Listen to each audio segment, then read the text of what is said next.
Silent hill F ஒரு வித்தியாசமான பயங்கர சைக்கலாஜிக்கல் ஹாரர் அனுபவம்.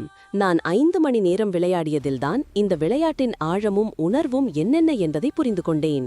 ப்ளூபர்ட் டீம் உருவாக்கிய சைலண்ட் ஹில் 2 மறுபடியும் உருவாக்கத்தை நான் நேசித்தேன். அதே தரமும் அதே தூய்மையும் கொண்டது இந்த விளையாட்டு. ஆனால் இதன் டெவலப்பர் வேறுவார். தைவானில் உள்ள நியோபார்ட்ஸ்.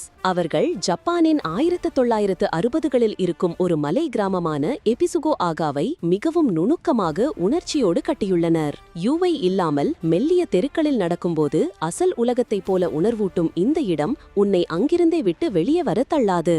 சைலண்ட் ஹில் என்ற பெயர் சொன்னாலே பயங்கரமான, உயிருக்கு ஆபத்தான அச்சங்களோடு கூடிய ஒரு உலகத்தை நம் மனதில் உருவாக்குகிறோம். ஆனால் இங்க அந்த அச்சம் ஒரு விதத்தில் வேறுதான். அது உன்னை உன் வாழ்க்கையை பற்றி கேள்வி கேட்கச் செய்வதாக இருக்கிறது. உன்னை அடிக்கடி சில விதத்தில் தப்பித்திருப்பாய், என்னோ சரியாக இல்லை என்ற உணர்வுக்குள் தள்ளும் விதமாக. ஹினாகோ என்ற ஒரு பள்ளி மாணவி தன் குடும்பத்திலிருந்து ஓடிக்கொண்டு இந்நகரை அடைகிறாள். அந்த கதையின் நடுவில் நடக்கும் நட்பு உரையாடல்கள் கூட சில நேரங்களில் உங்களை குழப்பிக்கொள்ள செய்யும் விதமாக இருக்கிறது. விளையாட்டு முழுவதும் ஆழ்ந்த கதை மற்றும் அந்த கதை சொல்லும் விதம் உங்களை கட்டுப்படுத்தும். அது ஒரு சினிமா மாதிரி இருக்கலாம், ஆனாலும் அது நம்பிக்கையுடன் உங்கள் மனதை நிறுக்கும் சிக்கல்களை உருவாக்கும் வகையில் உள்ளது. ஆயுதங்களின் முறைகள், அவற்றின் சேதம், உடைப்பு, மறுசீரமைப்பு போன்றவை உங்களுக்கு உணர்ச்சி பெருக்கமாக கை கொடுக்கும்.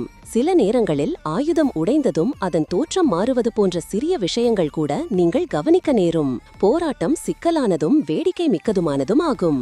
Timed dodge, counter attack, focus mode எனும் புதிய முறைகள் போரை வேடிக்கையாகவும் சவாலானதுமான அனுபவமாக்கின்றன.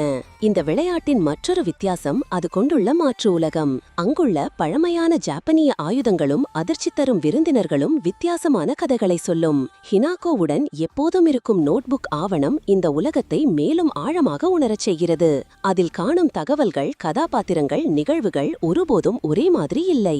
நமது பார்வையை மாற்றும் சுவாரஸ்யமான சர்ச்சைகளை உருவாக்கும் தகவல்கள் நிறைந்தவை.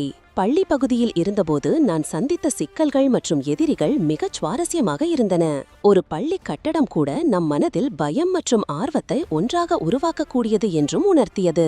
இந்த விளையாட்டின் கதை மற்றும் உலக கட்டமைப்பு 12-13 மணி நேர விளையாட்டு அனுபவம் என்கிறது.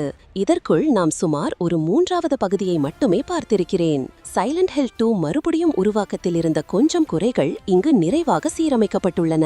நகரத்தையும் கட்டடங்களையும் ஒன்றிணைத்த சமநிலை மிகவும் நன்றாக உள்ளது. மேலும் பல முடிவுகளும் UFO முடிவும் அடங்கும். எனவே சைலண்ட் ஹில் எஃப் 2024இல் நான் சந்தித்த மிகச் சிறந்த பயங்கர விளையாட்டுகளில் ஒன்று என்று நான் நம்புகிறேன். இந்த விளையாட்டு உங்கள் மனதை நெருக்கும் சுவாரஸ்யமான, மருவத்துடன் கூடிய கதையை பற்றி நான் இதனை முழுமையாக பேச விரும்புகிறேன். இதுவே உங்கள் யூடியூப் மோனோலாக் வீடியோவுக்கு ஒரு உயிரும் உணர்வும் தந்த உரையாக அமையும்.